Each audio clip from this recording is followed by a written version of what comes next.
अल्लाह अज़्ज़ा वजल का महबूब और प्यारा दीन इस्लाम, जिसके मुतालिक कुरान में अल्लाह फरमाता है मैं तुम्हें इस्लाम देकर राज़ी हुआ। एक ऐसा निज़ाम हमें दिया गया जिसमें कोई शोशा खाली नहीं छोड़ा गया। किसी भी बाब का, किसी भी हिस्से का, ज़िंदगी के किसी गोशे को तशना नहीं छोड़ा गया है।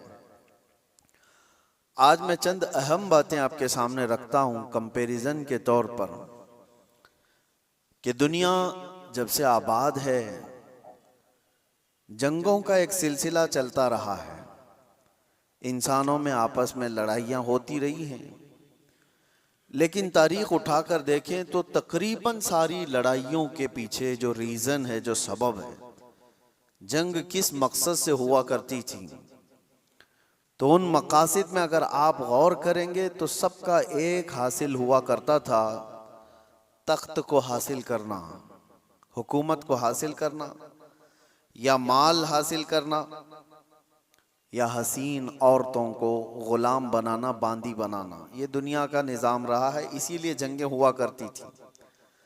या अगर ये चीज़ें ना हो तो फिर इंसान की जो अंदर की गैरत है, तकब्बुर है, गुरूर है, वो चीज़ उसे जंग करने पर आमादा करती थी। बस यही रीज़न है, बाकी कुछ नहीं मिलेगा आप। एक कबीले की दूसरे कबीले से, एक ख़ानदान की दूसरे ख़ानदान से, एक मुल्क की दूसरे मुल्क से लड़ाइयाँ हैं, तो उन लड़ाइयों में, उन जंगों में आप रीज़न तलाश करेंगे सबब के किस बुनियाद पर है। तो या तो वो ज़मीन का हासिल करना है, टुकड़े को हासिल करना है, या तो फिर उस इलाके के ज़रख़ीज़ हिस्सों के ऊपर अपना कब्ज़ा जमाना है, या तो फिर वहाँ के लोगों को ग़ुलाम बनाकर अपने अंडर में रखना है। यही सारी चीज़ें हैं पूरी दुनिया में, पहले से यही चलता आ रहा है। और लगभग आज भी अगर आप दुनिया पर नज़र डालेंगे तो यहाँ पर भी जंगों का एक मकसद यही दिखेगा आपको। हाँ, या तो फिर कोई अपने आप को दादा कहे, बाबा कहे, कोई अपने आप को सुपर पावर कहे, और उसके बाद फिर दूसरों को मनवाने की बात कहे कि मेरी हर बात तुम्हें माननी पड़ेगी।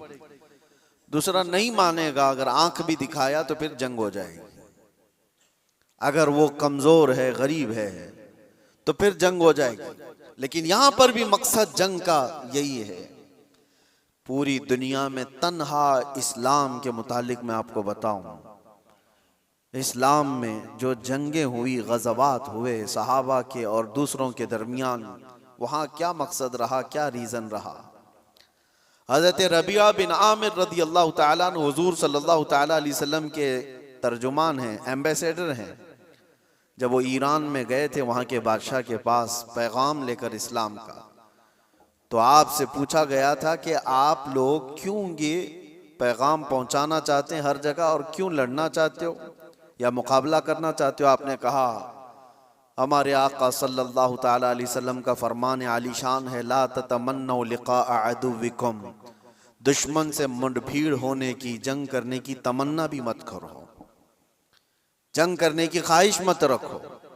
लेकिन हम पैगाम अमन और पैगाम इस्लाम फैलाते हैं, इसलिए अब रीज़न सुनो, सबब सुनो, इस्लाम किस लिए फैला।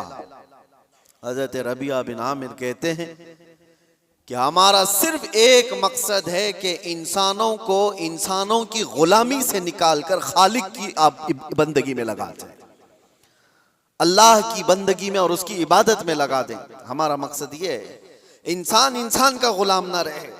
हर दौर में यही चलता आ रहा है। और आप शुरू के दिनों में जो गुलामों के मामलात इस्लाम के मसाइल में भी अगर पढ़ते हैं तो यूँ नहीं है कि इस्लाम ने ग़ुलामी को बढ़ावा दिया है, बल्कि इस्लाम धीरे धीरे धीरे ग़ुलामी को ख़त्म कर दिया। अरे तुमने कसम का अगर खा लिया, कसम खा लिया और उसको तोड़ दिया तो कफ़ारे में ग़ुलाम आज़ाद करना है, रोज़ा उसके कफ़ारा है, उसमें ग़ुलाम आज़ाद करने हैं, ज़िहार है उसमें ग़ुलाम, कई ऐसी चीज़ें हैं। गलती तुम कर रहे हो लेकिन ग़ुलाम को आज़ाद करना है। ये सिस्टम क्यों बनाया गया था? ये सिस्टम इसलिए कि गुलामी का दौर खत्म हो जाए। और इस्लाम ने जो कुछ भी गज़वात हुए, जंगें हुई, वो सिर्फ और सिर्फ अल्लाह तबारक व तआला की ज़मीन पर उसके अहकाम के निफाज के लिए। दूसरा रीज़न उन्होंने बताया था कि जब कभी जंग करने का हुक्म हमें उस वक्त तक नहीं है जब तक किसी कौम के ऊपर कोई ऐसा जालिम आ जाए जो वहां के लोगों का जीना धोबर कर चुका हो, उनको सांस लेने की भी दिक्कत आ गई हो, तो फिर इस्लाम कहता है कि अल्लाह तबारक व तआला की मखलूक को आसानी पहुंचाने के लिए और जालिमों से नजात दिलाने के लिए फिर उसके लिए जंग होगी। तो जंगों का जो रीजन है, वो मकसद है, वो अल्लाह तबारक व तआला की जमीन को फसाद से साफ करने के लिए ही सिर्फ एक रीजन आपको मिलता है, ये इस्लाम में। बाकी दूसरी जगह आप जहां पर भी देखेंगे, दूसरे मुल्क पर, दूसरी कौम पर हमला करना है तो वहां के माल को लूटना है, वहां की जमीन को हासिल करना है, वहां की बादशाहत को लेना है, वहां के इलाकों पर अपना कब्जा जमाना है। अगर इलाकों पर कब्जा जमाना ही होता हर जंग करने के बाद, तो आपको मैं बताऊं, खालिद बिन वलीद ने 125 जंगें लड़ी, 125 जंगें लड़ी और कई इलाके फतह किए। क्या हर इलाके को फतह करने के बाद खालिद बिन वलीद ने अपनी बादशाही का ऐलान कर दिया कि आज के बाद से इस इलाके का मालिक मैं हूं, इस इलाके का बादशाह मैं हूं? नहीं। पूरी तारीख उठा करके आप देखें, कितने ऐसे सहाबा हैं जिनको सिपह सालार बना करके भेजा गया, उन्होंने इलाके के इलाके फतह किए, लेकिन अपनी बादशाही का ऐलान उन्होंने नहीं किया, बल्कि हमेशा से यूं ऐलान किया कि मैं रसूलुल्लाह सल्लल्लाहु तआला अलैहि वसल्लम के गुलामों का एक अदना गुलाम, और अमन के लिए इस जमीन को फसाद से साफ करने के लिए मैं यहां पर आया हूं। मोहम्मद बिन कासिम 19 साल की उम्र में हिंदुस्तान आया था। आपको पता है, मोहम्मद बिन कासिम सबसे पहले 10,000 का लश्कर लेकर के जब आया था, वो भी हिंदुस्तान क्यों आया था? हिंदुस्तान में जुल्म इस तौर पर एक राजा दाहिर सिंह ने और उसके गुंडों ने कुछ औरतों को कब्जा में ले लिया जो हज के सफर पर जा रही थी, और औरतों का माल भी लूट लिया, उनको कैद में रख दिया गुंडों ने। उन औरतों ने गुहार लगाई, कुछ लोगों ने उन औरतों की ये बातें सुनी और अरब के उस वक्त के गवर्नर जो थे हज्जाज बिन यूसुफ के पास ये खबर सुना रहे थे। हज्जाज बिन यूसुफ का भतीजा मोहम्मद बिन कासिम 19 साल का, उसने ये खबर सुनी कि इतनी दूर कुछ औरतों पर कुछ जालिम गुंडे जुल्म कर रहे हैं। उसने वहीं से आवाज लगाई, लब्बैक या उख्ती, ऐ मेरी बहन, मैं आ रहा हूं तेरी मदद के लिए। और उस जमाने में 4000 किलोमीटर का सफर करके आने वाला, जंगलों का सफर, दरियाओं का सफर, पहाड़ों का सफर, 10,000 का लश्कर लेकर एक जवान आया है। और फिर उस जमाने में मौजूद इन गुंडों और इन जालिमों को जो औरतों के हुकूक की पामाली कर रहे थे, ललकार करके कहा। फिर मुकाबला हुआ, 3 दिन तक ये लड़ाई चली थी।